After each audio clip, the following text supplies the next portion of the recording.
Ya Allah, Engkau yang mengatur rasa cinta dalam hati suamiku. Palingkan hati suami saya, bikin dia pusing kepalanya kalau dia tidak lihat saya 2 jam. Pulang lagi tiap 2 jam, pulang lagi. Assalatu wassalamu alaik ya imam al-mujahidin ya Rasulullah.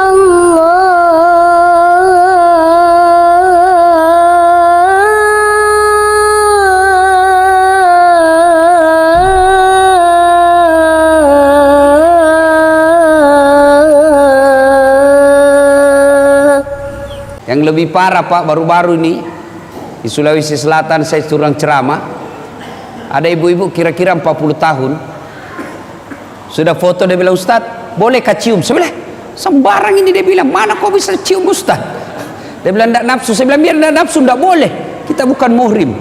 Inilah pengaruhnya nih handphone. Jadi kalau dia bisa menimbulkan ria, maka dia menjadi setan. Jadi simpan dulu HP-nya Pak, kita simpan dulu dengar ceramah. Faqala idzan, Allah kemudian berfirman, bismillahirrahmanirrahim, innallaha wa malaikatahu yusalluna ala nabi ya ayyuhalladzina amanu sallu alaihi wa sallimu taslima.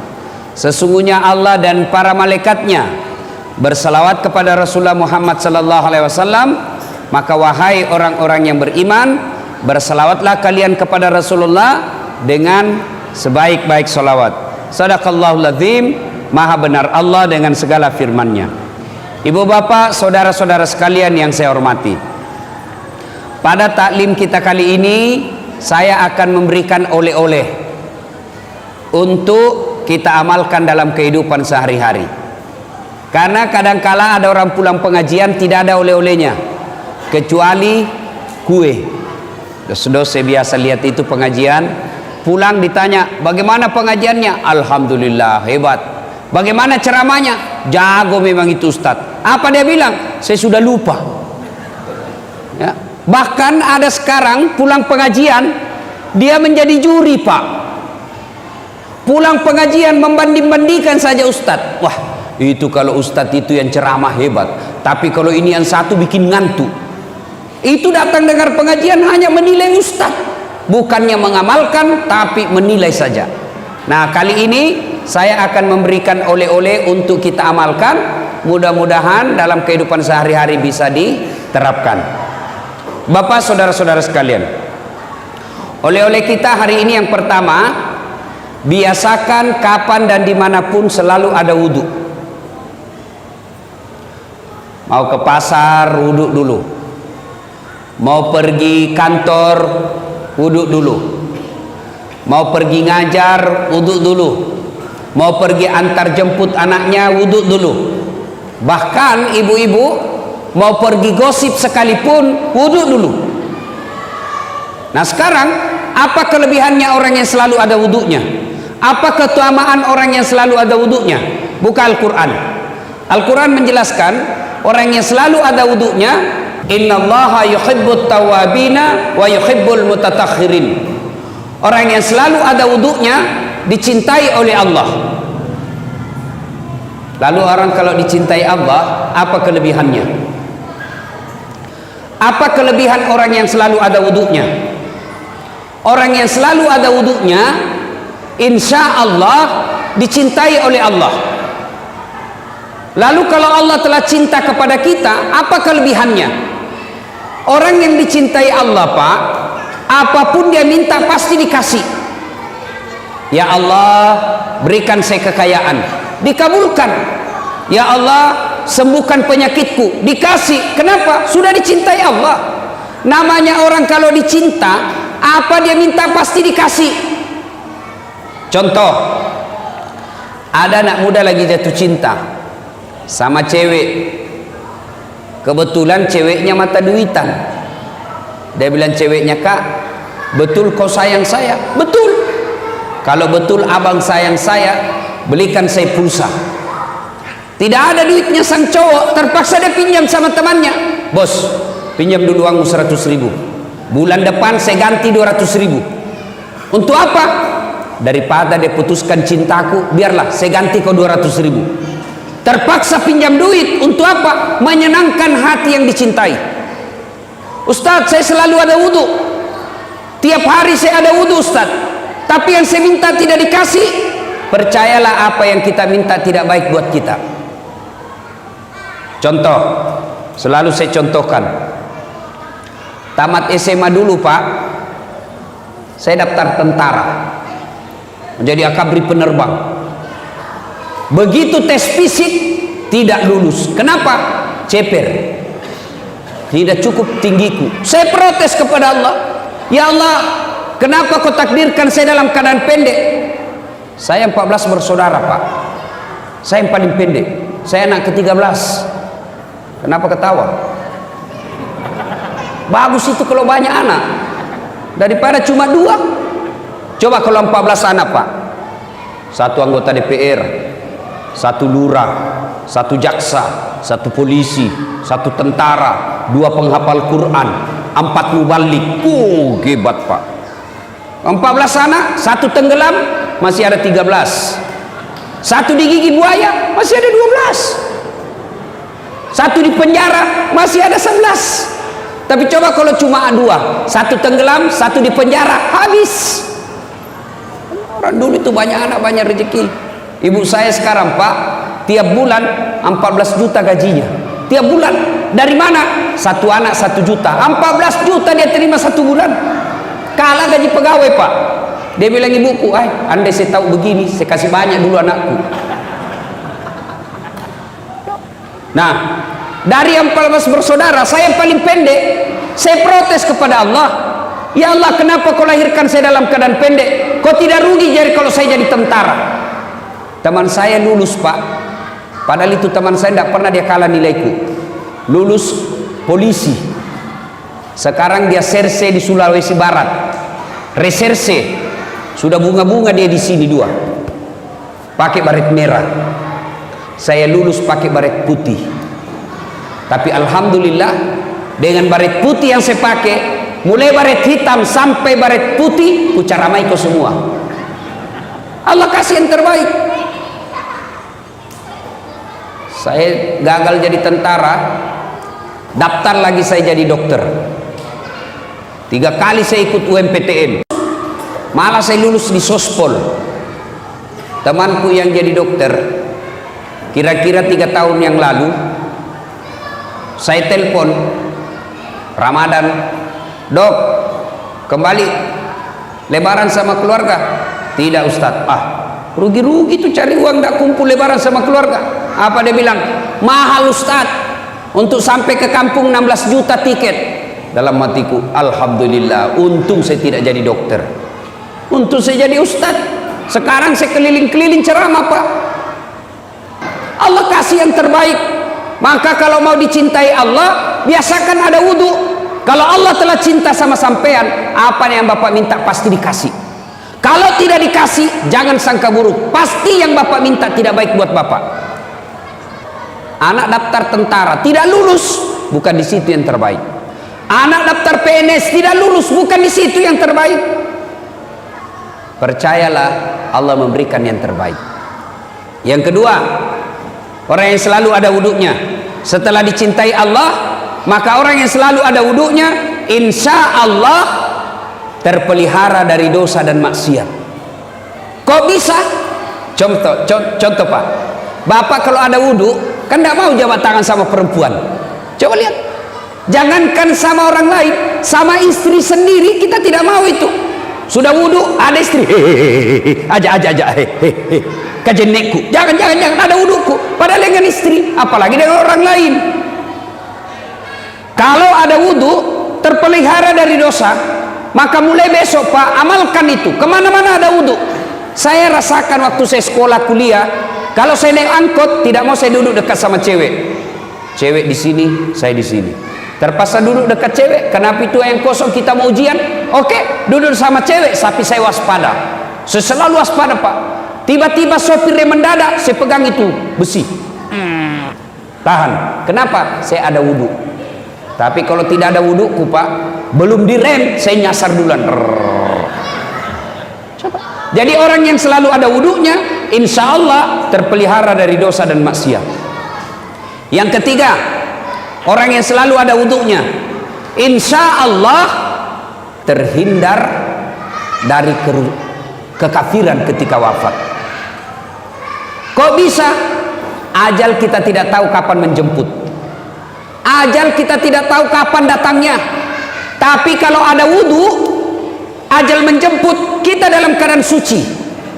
Sebelum saya lanjut ini Pak, ini bapak-bapak yang bawa anak.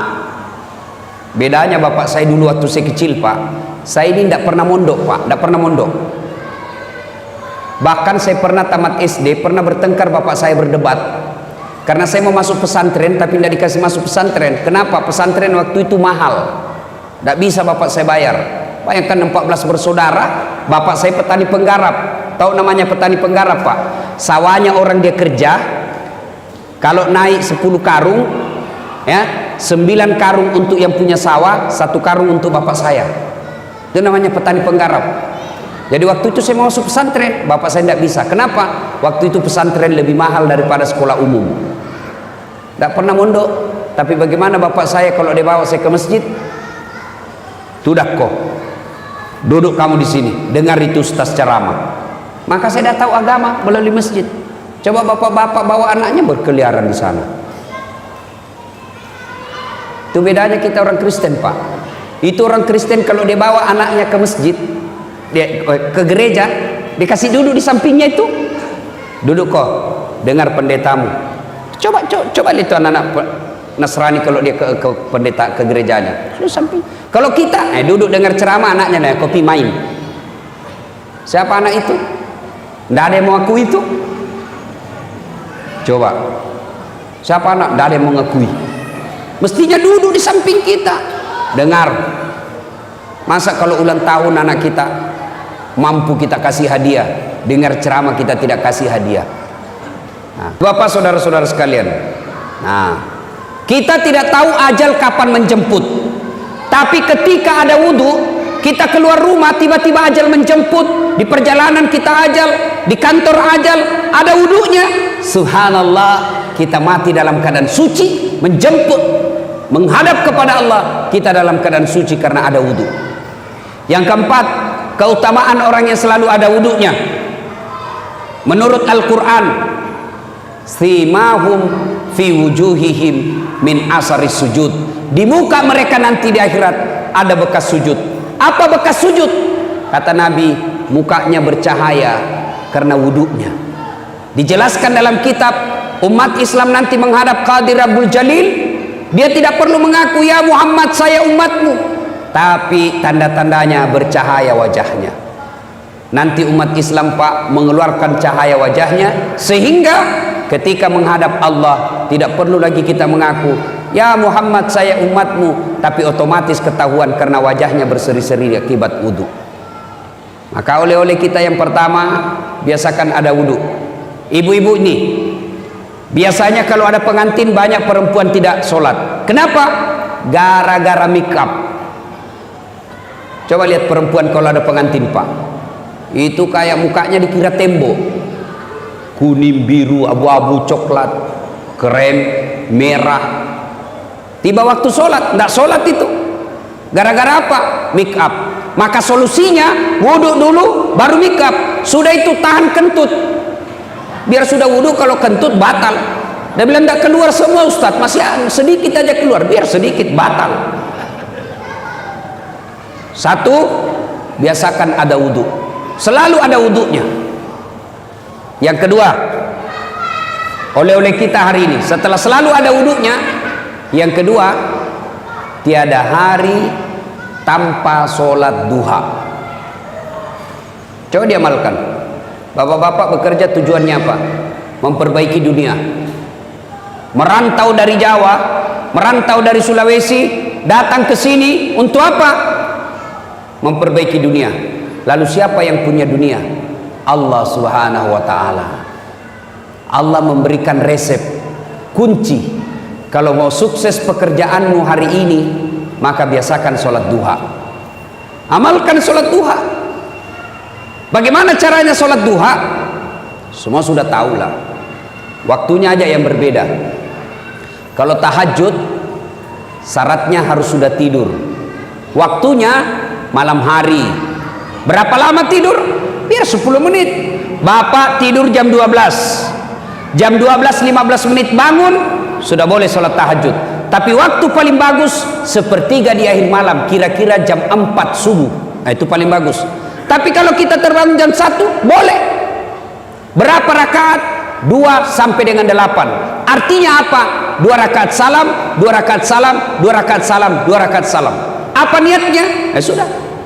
Sholli sunnatal tahajud rakataini lillahi ta'ala. Allahu akbar. Saya niat sholat sunnah tahajud 2 rakaat sunnah, hukumnya bagi saya lillahi ta'ala. Allahu akbar. Itu kalau sholat tahajud. Kalau sholat duha, waktunya pagi hari. Jam berapa? Jam 7 kira-kira sampai menjelang duhur, ya kira-kira setengah 12. Berapa rakaat? 2 sampai dengan 8. Boleh 2, boleh 4, boleh 6, lebih bagus 8. Bagaimana niatnya? Ini yang selalu jadi pertanyaannya ibu majelis taklim. Apa niatnya? Niat itu tidak harus diucapkan, Pak. Niat itu tidak harus dilafazkan. Niat itu bahasa hati. Tanpa diucapkan Allah sudah tahu. Misal, Bapak wudhu, sudah ada dalam hati mau sholat duha, itulah niat. Tapi kalau mau diucapkan, boleh. Sholli sunnatal duha raka'ataini lillahi ta'ala. Allahu akbar. Saya niat sholat sunnah duha 2 rakaat sunnah, hukumnya bagi saya lillahi ta'ala. Allahu akbar. Sudah. Tidak hafal juga itu, ambil jalan pintas. Gimana caranya? Berdiri tegak menghadap ke kiblat, baru bilang begini, Tuhan sembahyang sunat duha ya. Allahu akbar. Sudah. Yang ketawa saya serius ini, Pak. Sudah. 2 rakaat berikutnya ulang lagi, Tuhan masih seperti yang tadi. Allahu akbar. Sudah. Daripada tunggu hafal usalli, kalau tidak hafal Bapak tidak sholat. Boleh bahasa Indonesia, boleh.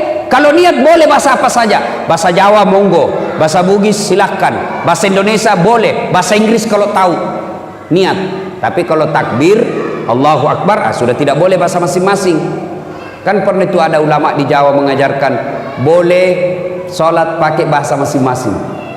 Bagaimana kacaunya sholat dalam masjid kalau kita pakai bahasa masing-masing, Pak? Yang jadi imam pakai bahasa Arab, Allahu Akbar. Makmum datang orang Sulawesi, dia takbir pakai bahasa Bugis, Pungallahu ta'ala malopo. Woi, datang orang Padang, dia takbir pakai bahasa Padang, Allah nan gadang. Woi, datang orang Betawi, anak gaul dari Betawi, dia takbir pakai bahasa Betawi, Allah gede banget gitu loh. Kacau sholat. Tapi kalau niat bahasa apa saja boleh. Saya niat sholat sunnah duha, sunnah hukumnya bagi saya lillahi ta'ala. Allahu akbar. Sudah baca doa iftitah. Sudah baca doa iftitah, baca al-fatihah. Sunnah wa duha. Kalau tidak hafal surah apa saja, bahkan boleh tanpa surah pendek, boleh. Minimal selesai al-fatihah, minimal 1 ayat, 1 ayat, bukan 1 surah. Mana disebut 1 ayat? Waladhdallin, amin. Bismillahirrahmanirrahim. Alif lam mim. Allahu akbar. Boleh. Rakaat berikutnya waladhdallin, amin. Bismillahirrahmanirrahim. Yasin. Allahu akbar. Boleh. Tapi tentu beda pahalanya kalau Bapak panjang hafalannya. Kenapa? 1 huruf 7 pahala. Jadi makin panjang makin banyak pahalanya. Yang penting jangan baca yang Bapak tidak hafal. Wattini agak berat ini, Pak. Hafal-hafal setengah wattini, baku sambung dengan walasri atau al-kafirun. Berat juga ini, Pak. Biasa mutar nak mau sampai. Wala antum abiduna ma abud wala ana abidu ma abattum wala antum abiduna ma abud wala ana abidu ma abad wala antum abid wala ana abid. Dia bilang istrinya, kenapa itu tak putar-putar tidak mau sampai? Dia bilang, ini juga lah aku pikir. Kacau salatnya ya. Tapi kalau tidak hafal wadduha, surah apa saja. Al-Ikhlas rakaat pertama, rakaat kedua Al-Ikhlas lagi, boleh. Sudah, minta kepada Allah 2 rakaat, Assalamualaikum warahmatullahi, Assalamualaikum warahmatullahi. Berdoalah. Berdoa harus bahasa Arab, tidak minta sesuai kebutuhan kita. Jangan minta sesuai yang apa yang diajarkan buku. Belum tentu apa yang ada dalam buku kita paham. Lebih baik kita curhat. Ya Allah, saya sudah capek jadi orang miskin ya Allah. Gimana saya mau bersedekah kalau saya miskin selamanya ya Allah. Bukakan pintu-pintu keutamaan dunia bagi saya ya Allah. Murahkan rezekiku ya Allah. Insya Allah kalau laku tanahku tahun ini saya kasih umrah orang tua saya. Masa Allah tidak kabulkan doa kita? Coba minta Pak. Tidak usah minta sama wali kota, tidak usah minta sama gubernur. Politisi baik sebelum dipilih Pak kalau kampanye. Baik betul. Caleg-caleg ini sekarang Pak gampang tahu caleg Pak. Mau tahu tanda-tandanya caleg gampang. Kalau tiba-tiba ketemu tidak kenal senyum, gampang senyum, ngajak traktir, pasti caleg. Udahlah, daripada mengharap sama politisi, mending kita berdoa kepada Allah. Selesai salat duha, minta kepada Allah. 2 rakaat salam, minta. Naik lagi sholat, 2 rakaat, minta lagi, ulang-ulang.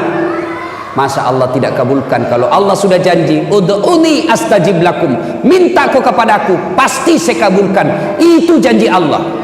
Kalau Allah yang janji pasti dikasih.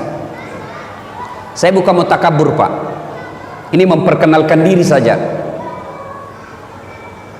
Itu tadi MC masih kurang gelar saya disebutnya Pak. Tuh kalau gelar saya disebut panjang betul Pak. Kalau disebut gelarnya Dr. Dasat Latif, tidak usah sebut hajinya karena hajinya sudah 7 kali. Jadi kalau dipasang hajinya 7, hahaha. Belum lagi umrohnya, tidak usah. Dr. Dasat Latif, SOS, sarjana sosial, SAG, sarjana agama, MSI, Master Science, PhD, Philosophy of Doctor. 2 doktornya Pak, 2 sarjananya. Kok bisa? Sholat duha rumusnya. Dulu waktu saya sekolah Pak, SMA dan kuliah, kalau bunyi bel, istirahat, kawan-kawan saya lari ke kantin, saya masuk ke musola, saya berdoa kepada Allah, ya Allah, saya terima nasibku orang miskin, saya terima nasibku orang kampung, tapi jangan pula engkau miskinkan ilmuku. Jadikan diri hamba sebagai pusat ilmu pengetahuan, jadikan diri hamba kebanggaan buat orang tua saya, murahkan rezekiku dalam menuntut ilmu ya Allah. Sudah saya berdoa 2 rakaat saja, 2 rakaat 5 menit, berdoa 3 menit, paling 8 menit, masih ada waktu 22 menit. Selesai sholat, selesai berdoa, baru saya ke kantin kalau ada uang. Kalau tidak ada uang, cari anak orang kaya yang beleng-beleng. Beleng-beleng itu kalau di Makassar dongo. Dongo itu kata Rocky Gerung dungu atau goblok. Karena anak-anak orang kaya rata-rata beleng-beleng. Dan saat ada PR, ada, kerjakan dulu, gampang, tapi belikan saya kue, barter. Sholat duha, biasakan sholat duha. Kecil buat Allah kasih kita dunia, apa susahnya Allah? Kasih dunia, sholat diperbaiki, minta kepada Allah. Pak, saya pernah rasakan jadi cleaning service, membersihkan toilet 4 travel terbesar di Makassar waktu itu, Jalan Mapanyuki. Saya bilang sama yang punya travel, tidak usah gaji saya, tapi kasih masuk namaku kalau ada undian umroh, kasih masuk nama saya, tidak usah gaji.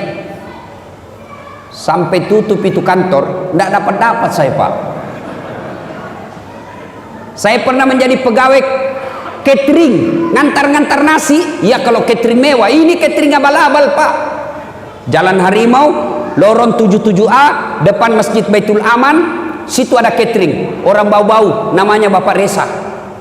Bapak Resa kasih kerja saya ngantar nasinya ke Jalan Sudirman. Semua bank-bank itu langganannya saya ngantar. Tidak usah gaji saya, kasih makan saya 2 bersaudara 1 hari, 2 kali saja, tidak usah kasih saya duit.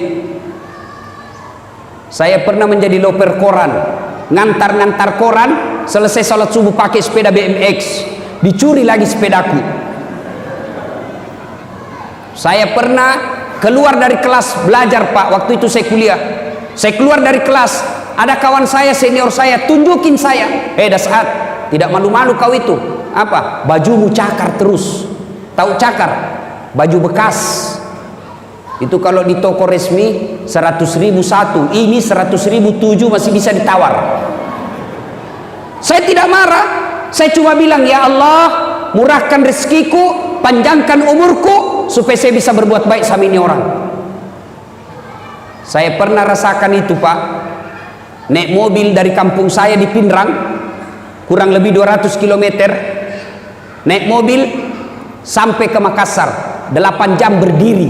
Kenapa? Bayar setengah.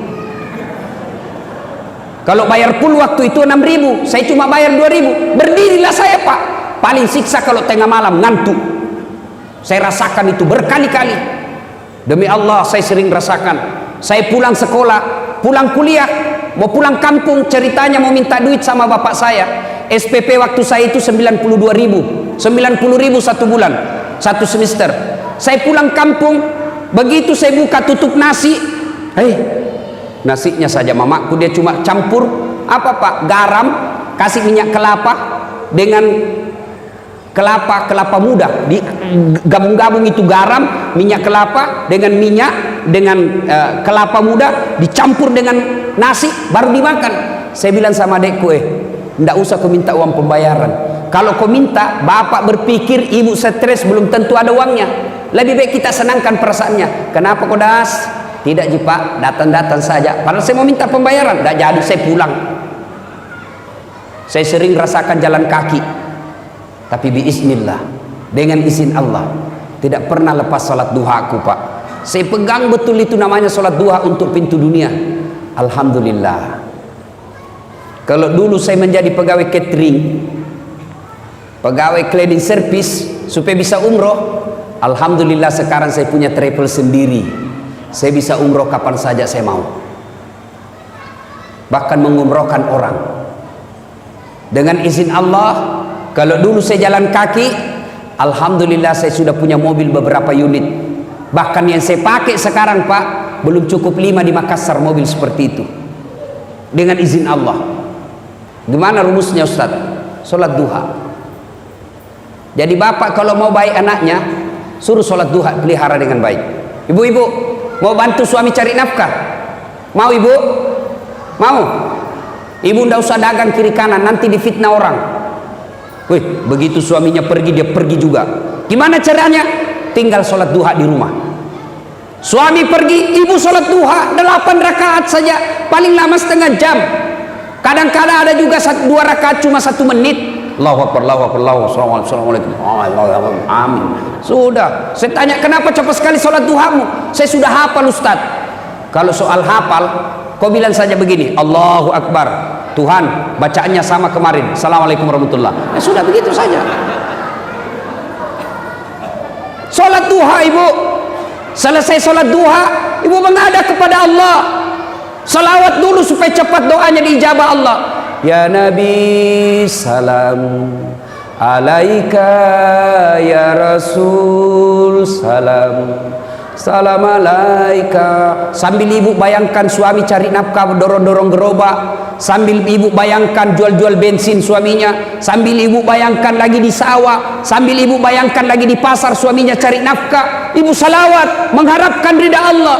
Ya Nabi, salam alaika, ya Rasul, salam salam alaika, ya Habib, salam alaika, salawatullah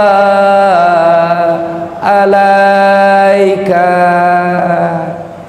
Ini kalau saya di Sulawesi salawat begini semua jamaah ikut. Di sini dia lihat-lihati saya, bingung juga saya ini. Dia kira saya barangkali nyanyi. Ya Nabi, salam, ya Rasul, salam salam alaika, ya Habib, salam alaika, salawatullah alaika. Ada Ada juga sudah saya dengar tidak dia hafal, dia cuma sudah bagus lah itu. Pak, Ibu, sudah salat duha, selawat, minta kepada Allah. Tidak harus bahasa Inggris, tidak harus bahasa Bugis, tidak harus bahasa Arab. Bahasa apa? Bahasa ibu. Apa bahasa ibu? Bahasa sehari-hari kita. Bahkan boleh berdoa pakai bahasa isyarat. Bahkan paling ringkas boleh berdoa begini, ya Allah, Engkau sudah tahu apa yang ku mau, kabulkan ya Allah. Selesai. Paling ringkas itu. Puang, musen niaga melo alenda. Paling gampang itu. Ya Allah, kasih saya yang saya mau ya Allah. Saya tidak tahu menyusun kata-kata ya Allah, tapi Engkau tahu apa yang ku mau, kabulkan cepat ya Allah. Selesai. Daripada bahasa Arab tidak ditahu artinya, bingung malaikat. Amin ya. Dia bilang, malaikat apa maksudnya ini ibu? Mau minta rezeki, dia disuruh kawin lagi suaminya. Silakan minta kepada Allah. Doa selesai sholat duha, dengar baik-baik bu, bahasa Indonesia. Ya Allah, jika rezeki suami saya masih di atas langit, turunkan. Jika masih dalam tanah, munculkan. Jika masih jauh, dekatkan. Jika masih sedikit, cukupkan. Dan yang lebih penting ya Allah, berkahkan. Coba selesai sholat duha, selesai berdoa, SMS suaminya, Pak, jangan menghalalkan segala cara, jangan putus asa. Baru saja Bapak saya doakan dalam sholat duhaku, insya Allah Bapak dapat rezeki hari ini. Masya Allah. Kita sebagai suami, bu, dengar baik-baik bu, ini rahasia laki-laki. Dengar baik-baik bu, jangan kasih tahu yang tidak datang pengajian. Rahasia laki-laki, rahasia suami. Itu kalau dapat SMS doa seperti itu, dia kasih lihat semua temannya. Saya kalau dapat SMS begitu, saya kasih lihat semua temanku, istri yang soleha. Coba lihat bagaimana kita mau poligami kalau istri baik begini. Iya Pak Tok? Iya. Bapak pernah di SMS begitu? Ibu-ibu pernah SMS suaminya begitu? Pernah? Paling SMS-nya, Pak, jangan lupa singgah beli beras. Pak, jangan lupa singgah beli telur. Padahal tentara suaminya singgah beli telur. SMS lah suaminya sekali-kali dengan doa. Bagaimana suami tidak mau cari ganti kalau ibu tidak pernah sholat duha? Suami tiba-tiba ada berita, bu, SMS temannya ibu, bu, saya lihat suaminya bonceng cewek, gelisah. Maka istri yang baik, dia bangun atau dia sholat duha, sholat hajat, minta pertolongan kepada Allah. Ya Allah, Engkau yang mengatur rasa cinta dalam hati suamiku, palingkan hati suami saya, bikin dia pusing kepalanya kalau dia tidak lihat saya 2 jam. Pulang lagi tiap 2 jam, pulang lagi. Ya ibu, sholat duha. Pak, punya anak SMA, SMP, ajari sholat duha. Bapak harus tahu jam berapa istirahatnya. Istirahat anak, telepon dia Pak. Nah, sudah sholat duha? Belum Pak? Tutup ya. Sholat dulu nak ya. Sebentar Bapak telepon lagi. 10 menit kemudian telepon lagi. Jangan berhenti sebelum dia bilang sudah. Sudah. Kewajiban Bapak mengawasi anak sudah bagus. Coba, bagaimana anaknya mau sholat duha, bapaknya aja tidak. Coba jangan remeh itu sholat Pak. Kecil buat Allah kasih Bapak. Apa susahnya Allah kasih yang kita mau? Kalau Allah yang mau kecil ini dunia, gimana caranya? Perbaiki sholat. Saya kasih logika sederhana. Ada enggak manusia tidak punya masalah Pak? Ada? Kira-kira ada di sini tidak punya masalah? Kalau saya lihat dari sana sampai sana dan di belakang, semua muka-muka penuh masalah. Cicilan belum lunas, mau punya anak, mau tambah istri. Masalahnya mau tambah istri. Tapi ibu juga jangan salahkan kalau suami mau nambah. Bagaimana kita tidak mau nambah Pak? Nabi jelaskan, wanita yang baik itu adalah yang menyenangkan hati ketika dipandang suaminya. Bapak di rumah menyenangkan hati tidak istri kalau dipandang? Menjengkelkan. Mau tidur rasa 3 hari tidak dicuci dia pakai. kelihatan tali BH, bego, robek-robek dasternya, ndak sikat gigi masuk kamar, nonton TV angkat kakinya, makan kacang, pegang sinetron, nonton film India. Sudah itu dia bandingkan suaminya sama Sahrul Khan. Wah, terlalu tinggi tembakannya. Gendut, malas masak, menguap aja kerjanya. Kita nonton cewek-cewek cantik di sinetron, kita lihat istri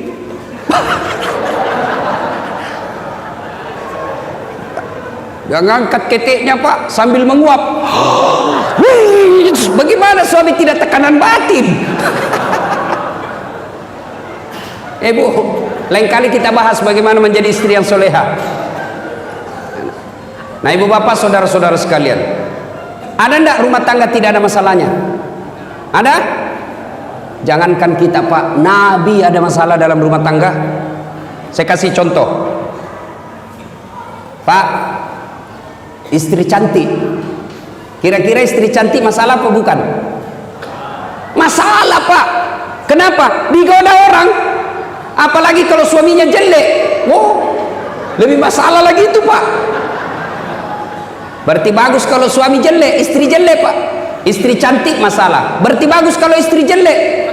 Istri jelek dihina orang Pak, kita lagi yang malu jalan sama dia. Duluan aja Bu, saya menyusul. Kenapa? Jelek. Istri cantik masalah, istri jelek masalah. Berarti bagus kalau tidak ada istri. Lebih masalah lagi Pak. Berarti bagus kalau banyak istri. Wow, lebih masalah. Ditelepon kita sama tetangga, Pak, ada istrimu di sini, istri pertama sama istri kedua baku tarik rambu di pasar. Jauh masalah. Ada istri masalah, tidak ada istri masalah, jelek istri masalah, cantik istri masalah. Semua masalah Pak. Ini adik-adik mahasiswa, bapak-bapak yang sudah kerja. Waktu kuliah apa masalahnya? Kira-kira waktu kuliah apa masalahnya? Mau jadi sarjana. Sudah sarjana selesai masalahnya? Belum. Mau dapat kerja pegawai. Sudah jadi pegawai selesai masalahnya? Belum. Muncul masalah baru. Mau cek kepala bagian. Sudah jadi kepala bagian selesai masalahnya? Tidak. Mau jadi kepala dinas. Sudah kepala dinas selesai masalahnya? Belum. Muncul masalah baru. Mau jadi sekda. Sudah jadi sekda selesai masalahnya? Tidak. Mau jadi bupati. Sudah jadi bupati selesai masalahnya? Tidak. 2 periode dong. Ayo. Sudah 2 periode selesai masalahnya? Belum. Mau jadi gubernur. Dulu apa masalahnya? Mau punya mobil. Sudah punya mobil selesai masalahnya? Tidak. Cicilannya kasih pusing. Sudah lunas selesai masalahnya? Tidak. Jelek lagi dilihat mobilnya. Tidak ada orang tidak ada masalahnya Pak. Ustadz tidak ada masalahnya? Banyak masalahnya Pak. Kadang-kadang ditipu, kadang-kadang diundang seada-adanya, diundang pakai motor tua. Saya pernah diundang jemput pakai Vespa tua Pak, ribut sekali, saya bilang hehehe, kasih mati tuh motormu, kau ganggu komplek. Dia bilang kalau dikasih mati Ustaz tidak mau menyala. Motor tua Pak, buru-buru Ustaz, naiklah saya, tak kipas-kipas saya punya sarung. Dia paksa jalan motornya, motor tua Vespa. Dalam hati saya mati betul mesinnya. Pas mati dia berdiri baru dia bilang minta maaf Ustaz, tolong dulu dorong. Itu masalah Pak. Ustaz masalah, pegawai negeri masalah, tentara masalah, semua orang ada masalah. Nabi pun ada masalahnya. Dalam rumah tangga beliau pernah kelaparan 3 hari sehingga Hasan Hussein pucat. Lama tidak makan, cuma minum. Coba. Dalam rumah tangga romantis, Nabi pernah difitnah Aisyah selingkuh. Dalam rumah tangga kekeluargaan, beliau Rasulullah diusir oleh pamannya, pindah dari Mekah ke Madinah. Siapa yang usir? Abu Lahab dengan Abu Sofyan, sepupu satu kalinya Nabi. Coba. Semua ada masalah Pak, apalagi kita. Berarti masalah itu bukan masalahnya. Masalah kita bukan masalah itu, tapi masalah kita adalah bagaimana cara mengatasi masalah. Itu yang jadi masalah. Bagaimana cara mengatasi masalah? Mengatasi masalah tanpa masalah. Oh, tahu juga orang Pegadaian di sini ya. Nabi ada masalahnya, beliau bagaimana solusinya? Ambil wudhu, sholat hajat 2 rakaat, ngadu kepada Allah. Itu Nabi ada masalah, beliau wudhu, ngadu kepada Allah. Kalau kita ada masalah, ambil Facebook, update status, teganian kau, rindu sama suaminya, di mana di kau? Mau malam, update status, kesepian banget, disleding sama temannya, boleh juga tuh diganti. Selingkuh berawal dari Facebook. Ini kita ini kan selalu berdoa, Pak. Manusia akhir zaman rajin berdoa. Berdoanya di mana? Di status. Sibuknya itu Tuhan mau baca statusmu. Mengadu kepada Allah. Salat duha, salat hajat, minta kepada Allah. Kalau Allah yang kabulkan, kecil. Bapak saya tanya, ada yang pernah tidur di sini 24 jam tidak pernah bangun-bangun? Ada? Ada enggak yang pernah tidur di sini Pak 2 hari tidak pernah bangun-bangun? Ada? Kecuali pingsan atau koma. Tidak masuk akal. Tapi kalau Allah yang mau, ada manusia yang tidur bukan 2 hari, bukan 1 bulan, bukan 1 tahun, bukan 100 tahun. Berapa? 309 tidur tidak pernah bangun-bangun. Ashabul Kahfi buka Quran, tidak masuk akal. Tapi kalau Allah mau, jadi. Sini saya tanya, ada tidak manusia bisa hidup kalau dibakar api yang sangat besar? Kira-kira bisa? Bisa tidak? Tidak mungkin, pasti mati kalau dibakar api. Tapi kalau Allah yang mau, Ibrahim alaihissalam dibakar dalam api yang sangat besar, keluar kedinginan. Kalau Allah mau. Tidak percaya, buka surah Al-Anbiya. Apa lagi? Pak, perempuan tidak pernah disentuh laki-laki, bisa hamil tidak? Perempuan tidak pernah disentuh laki-laki, bisa hamil? Tidak mungkin, kata ilmu kedokteran. Tapi kalau Allah yang mau, Siti Maryam, wanita suci, tidak pernah disentuh laki-laki, lahir Isa alaihissalam. Coba kalau Allah mau. Cuma sekarang banyak mau saingan Siti Maryam, hamil tidak ada suaminya, beleng-beleng. Kalau Allah yang mau, tidak ada mustahil. Maka Allah cuma minta ista'inu bis-sabri was-salah. Perbaiki sholat. Ada sakit asam urat di sini? Ada? Prostat, kolesterol, gula, kecil buat Allah, kecil. Kecil buat Allah sembuhkan itu. Gimana caranya? Jangan ke dokter dulu, ngadu dulu kepada Allah dalam sholat tahajud, baru ke dokter. Memangnya dokter yang sembuhkan kita? Bukan dokter yang sembuhkan. Siapa yang sembuhkan? Allah. Kalau dokter yang sembuhkan, mestinya tidak ada dokter yang sakit. Tapi buktinya mantan Menteri Kesehatan Republik Indonesia meninggal gara-gara penyakit. Menteri Kesehatan, Pak, mestinya tidak sakit meninggalnya. Sakit, Pak. Kalau Allah mau. Coba. Dan sampai detik ini, mohon maaf kalau ada dokter di sini, sampai detik ini saya belum pernah dokter yang hebat, ketemu dokter yang hebat. Kenapa? Begitu saya ke dokter, saya juga yang kasih tahu penyakitku. Iya toh? Assalamualaikum dok. Waalaikumsalam. Kenapa Ustaz? Mas Ustaz, kenapa Ki Ustaz? Ini tidak enak, serasa perutku mencret-mencret. Kenapa bisa? Dalam hatiku, urusanmu ke dokter kok. Tapi kan tidak. Dia tanya berapa berat badan, berapa umur. Kenapa? Beda umur, beda berat badan, beda dosis obat. Kenapa disuruh? Nah ini obat, datang lagi 3 hari akan datang. Kenapa? Apa dokter mau duit? Bukan. Kenapa? Mau dilihat efeknya ini obat, cocok apa tidak. Kalau tidak, ganti obat. Tapi Allah, tanpa Bapak beritahukan, Allah tahu apa penyakit Bapak. Maka lebih minta kepada Allah. Nah, kalau urusan dunia, adik-adik, kecil ini dunia. Kecil buat Allah kasih kamu insinyur, kecil buat Allah kasih mobil, kecil buat Allah lunasin utang. Caranya apa? Ngadu kepada Allah, sholat diperbaiki. Gimana mau baik dunia kita? Kita anggap renteng itu sholat. Tak mungkin. Jadi rumusnya perbaiki sholat. Mana mau sholat duha 5 waktunya saja bolong-bolong. Saya kasih contoh. Kenapa hidup kita tidak susah seperti ini? Susah betul lunas utang, susah punya rumah, susah punya mobil, susah punya anak yang baik. Kenapa? Karena kita jauhi Allah. Contoh, suatu ketika saya pergi mencukur, gunting rambut.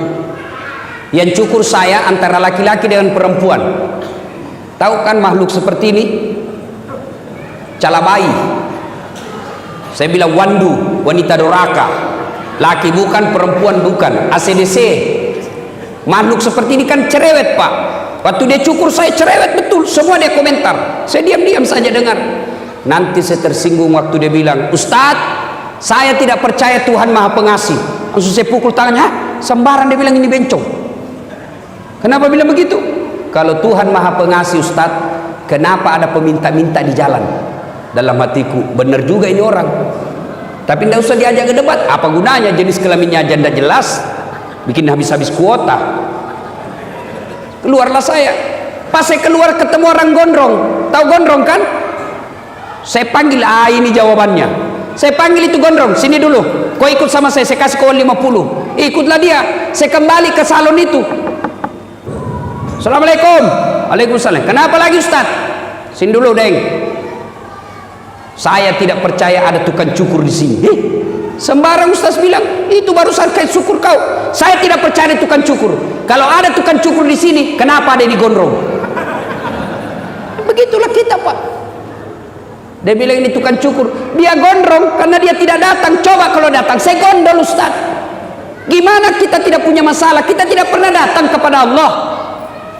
Kita berdoa, ya Allah perbaiki hidupku, ya Allah muliakan usiaku, ya Allah persempurnakan hidupku, ya Allah angkat derajatku, ya Allah muliakan bisnisku.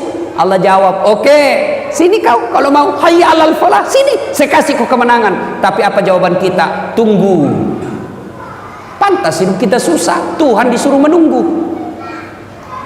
Makanya Bapak perbaiki sholat, biar dia tidak insinyur. Kalau baik sholatnya aman dunianya, Pak. Tapi kalau tidak beres sholatnya, tinggi sekolahnya, kurang ajar. Coba lihat anak-anak sekarang, Pak, sopan sama cowoknya. Kalau sama cowoknya, terserah abang aja deh, saya ikut aja, mana yang abang menurut cocok. Itu sama pacarnya, sama bapaknya kurang ajar. Mana buktinya? Periksa HP-nya anak-anak bapak di rumah. Kira-kira siapa wallpapernya, Pak? Anak-anak bapak di rumah buka handphonenya, siapa gambarnya di sini? Gambarnya bapaknya. Anak mahasiswa saya periksa. Wih, gagah betul cowoknya, Pak. Wih, gagahnya cowokmu, Dek. Dia bilang, enggak, galungnya ini Ustaz. Siapa ini? Lee Min Ho. Oh, siapa ini Lee Min Ho? Artis Korea. Oh, artis. Dia kenal kok? Tidak, Ustaz. Pernah kau di SMS? Tidak. Pernah kau dikirimi pulsa? Tidak. Bodoh. Ganti tuh. Bapakmu di situ kau pasang. Bapakmu kasih sekolah kau. Gapus itu. Ganti mau fotonya bapakmu. Dia hapus. Tunggu paling Ustaz. Dia cari fotonya bapaknya. Oh, tidak ada Ustaz, sudah dihapus. Bapak Ibu saudara-saudara sekalian, perbaiki sholat. 5 waktu cukup, sempurnakan dengan sholat duha. Ini oleh-oleh yang kedua, perbaiki sholat. Yang ketiga, tiada hari tanpa bertaubat. Taubat itu apa berkaitan dengan dosa? Tidak. Kalau taubat hanya berkaitan dosa, maka Nabi tidak usah bertaubat. Nabi tidak perlu istighfar. Kenapa? Nabi tidak punya dosa.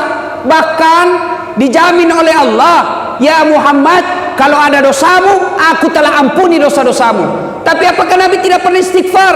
Sekali beliau duduk, 100 kali istighfar. Astagfirullahaladzim, la ilaha illa anta subhanaka inni kuntu minadz dzalimin.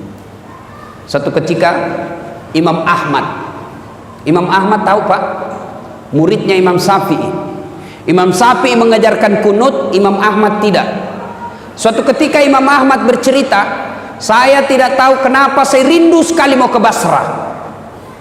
Tinggal di Baghdad, ibu kota Irak, tapi mau sekali ke Basrah. ibaratnya tinggal di Jakarta, rindu dengan mau ke Bogor, padahal di Bogor tidak ada keluarganya, tidak ada sahabatnya. Imam Ahmad berkata, saya tak tahu kenapa saya rindu betul mau ke Bogor, mau ke Basra. Akhirnya menjawab kerinduannya Imam Ahmad safar, dia jalan musafir ke Basra. Sampai di Basra, Imam Ahmad malam selesai sholat isya, ngantuk capek, mau tidur di masjid. Dilihat sama marbot, penjaga masjid. Kata marbot, Syekh, tal, pergi. Dia tidak tahu siapa ini diusir, karena waktu itu belum ada foto. Orang umumnya tahu namanya tapi tidak kenal wajahnya. Tahu Imam Ahmad tapi tidak kenal wajahnya. Ya Syekh, keluar, tidak boleh tidur dalam masjid. Ini juga panitia masjid, Pak. Jangan larang orang tidur dalam masjid. Siapa tahu gara-gara dia tidur di masjid dapat hidayah. Yang dilarang dalam masjid itu bukan tidur, yang dilarang apa? Ngiler. Kalau dia bisa tidur tidak ngiler, sudah. Bagaimana caranya? Suruh menghadap ke atas, atau dia kasih bantal ininya. Begitu dia keluar, sudah. Kenapa ngiler dilarang? Karena najis. Jadi kalau dia bisa bawa bantal dia tidur di masjid, silakan. Ada orang tidak bisa tidur di rumahnya, dia cari ketenangan, dia datang masjid bisa tidur. Masa kita larang? Saya sudah berapa kali ke Masjidil Haram, Masjid Nabawi, tidak ada ditulis dilarang tidur. Sudah tidak apa-apa, Pak. Siapa tahu dia bisa tenang di dalam masjid. Cuma jangan tiap malam, apalagi sampai masak di dalam masjid. Nah, itu saya juga tidak setuju. Ada juga yang datang masa gantung celana dalam di pinggir di pagar masjid. Nah, itu Islam tidak seperti itulah, ya. Tapi masih lebih baik daripada dia peminum. Nah, ibu bapak saudara-saudara sekalian, ini marbot berkata, "Yalah, pergi kau Syekh." Tidak boleh. Dia bilang, "Saya musafir, tidak boleh keluar." Didorong. Akhirnya Imam Ahmad tidur di teras. Dia bilang, "Tidak boleh, di teras juga tidak boleh. Keluar kau." Dilihat sama penjaga tukang roti di depan masjid. Kata tukang roti, kasihan betul ini bapak, diusir-diusir. Akhirnya apa dia bilang? "Ya setan, Pak Tua sini." Dan dia juga tidak tahu siapa ini. "Syekh, kalau mau tidur di rumah sempit, silakan ikut di rumah saya. Tapi rumah saya sempit, silakan." Pergilah Imam Ahmad tidur. Pagi hari ada yang menarik perhatiannya Imam Ahmad. Apa itu? Ini tukang roti. Selama dia bikin roti, kalimat istighfar yang keluar dari mulutnya. Dia ngambil terigu, astagfirullah. Dia kasih air, astagfirullah. Dia ulek-ulek, astagfirullah, astagfirullah, astagfirullah. Dia iris-iris, astagfirullah, astagfirullah, astagfirullah. Dia panasi, astagfirullah. Imam Ahmad berpikir, wih, hebat ini, banyaknya istighfarnya satu kali kue. Dia datangi tuh orang tua pembikin kue. "Pak, Bapak sudah lama begini." "Ya, alhamdulillah sudah lebih 30 tahun. Apa yang Bapak dapat dengan kalimat istighfar?" Dengar jawabannya, Pak. "Alhamdulillah, sepertinya semua keinginan saya Allah kabulkan. Apa yang saya minta Allah kasih." Dia ingat ini penjual roti. Ada satu yang belum aku dapat. Apa? Semenjak saya tahu, saya selalu berdoa, "Ya Allah, jangan mati saya, jangan kau cabut rohku sebelum ketemu Imam Ahmad." Ternyata Imam Ahmad lah yang ada di depannya. Mendengar ini, Imam Ahmad menetes air matanya dan berkata, "Allahu Akbar. Pantas saya rindu datang ke sini. Saya jalan kaki datang ke sini, didorong-dorong keluar ke masjid. Ternyata untuk menjawab doamu yang ingin ketemu dengan Imam Ahmad, kabibat dengan istighfar." Maka Bapak, kalau ada sudah 2 tahun berdoa tidak dikabulkan, maka sebelum berdoa banyak-banyak istighfar. Astaghfirullah Rabbal baraya, astaghfirullah minal khataya. Coba ibu-ibu, kalau suaminya marah, mama, astaghfirullah Rabbal, naik suaranya suami, astaghfirullah. Oh, itu insya Allah. Bapak juga kalau istri sudah istighfar, mestinya bapak kuling daun. Tambah kurang ajar. Wah, itu bapak kesurupan namanya itu. Coba istighfar, Pak. Salah satu senjata melawan setan kalimat istighfar. Nabi pernah dialog dengan iblis. Iblis, kalimat apa yang paling kau takuti di antara kami? Nabi bertanya, apa yang paling kau takuti di antara kami? Iblis menjawab, kalimat istighfar. Kenapa? Setengah mati aku suruh kau berdosa, setengah mati ku kumpul dosamu, ternyata dengan kalimat istighfar habis lagi. Maka Bapak biasakan itu sambil duduk istighfar. Astagfirullah, astagfirullah, astagfirullah, astagfirullah. Ibu-ibu sambil nunggu anaknya jemput sekolah, duduk sambil istighfar. Insyaallah istighfar menghapus dosa, mempercepat dikabulkannya doa. Ibu bapak saudara-saudara sekalian, banyak hal yang ingin kita sampaikan, tapi waktu yang terbatas. Inilah tausiah kita ulang. Oleh-oleh kita hari ini, biasakan kapan dan dimanapun selalu ada wudhu. Yang kedua, tiada hari tanpa sholat duha. Sempurnakan sholat 5 waktu, lengkapi dengan sholat-sholat sunnah. Dan yang ketiga, tiada hari tanpa istighfar atau bertobat. Mudah-mudahan mampu kita amalkan ini. Kalau 3 hal ini kita amalkan, janji Allah, maqamam mahmuda, saya angkat derajatmu, derajat di dunia, insya Allah derajat di akhirat kelak. Ibu bapak saudara-saudara sekalian, inilah tausiah kita, mudah-mudahan ada manfaat. Lebih dan kurang